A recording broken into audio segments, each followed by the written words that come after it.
Last year, I built my first garden. I didn't know exactly what I was doing, I just had a vision in mind of somewhere abundant and joyful. Maybe a place my younger self might like to frolic in. So I started with that. I placed an order for lumber, and shockingly, during the height of the pandemic, it arrived. I hope I did the math right. My friend Liam and I began by assembling 12-inch high raised beds. I decided to go with raised beds because the land underneath was full of rocks and cement from a pool that used to be there. This was the original layout, and the longer I stared at it, the more I disliked it. It reminded me of rows of crops, not a quaint kitchen garden. So I drew out all the possible configurations, and finally I realized what was missing. I wanted to be able to wander through the garden, not get stopped at dead ends. Once the layout was perfect, it was time to build the fence around it. I bought some landscaping gravel to set the posts in the ground.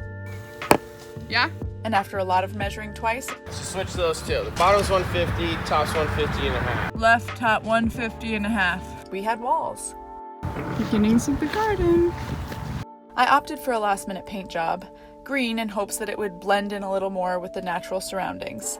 Then we realized that the best way to add the fencing was to take off the horizontal beams and secure it underneath, so we had to undo some of our work.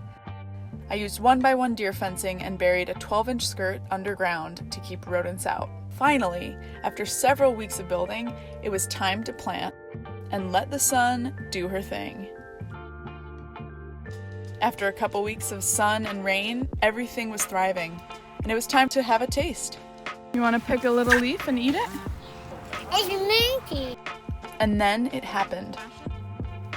My niece went frolicking in the garden, running between the beds like I had pictured my younger self doing. Here. What is this? It's mint. Oh. Little mint. Mm. I did not have one. Oh. It was so rewarding to watch everything grow. And then the storms came. Heavy wind and rainstorms knocked the marigolds over and snapped tomato plants off their supports. Bad situation here. I thought it was a disaster, but some plants loved it. I spent time in the garden every day, and every day there was something to do.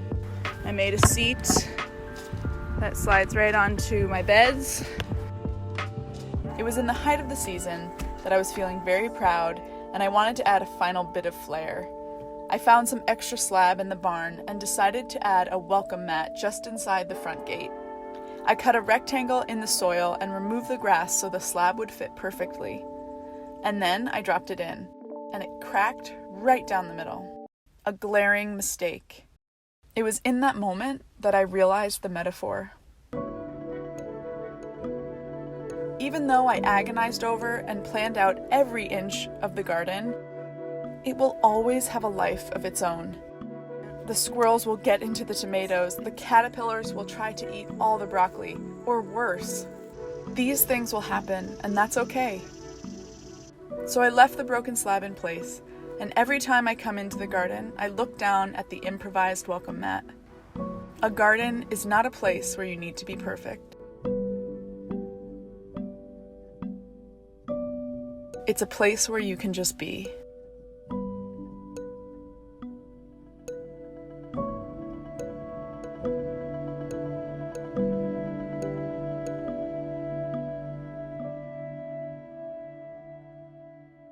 Love it?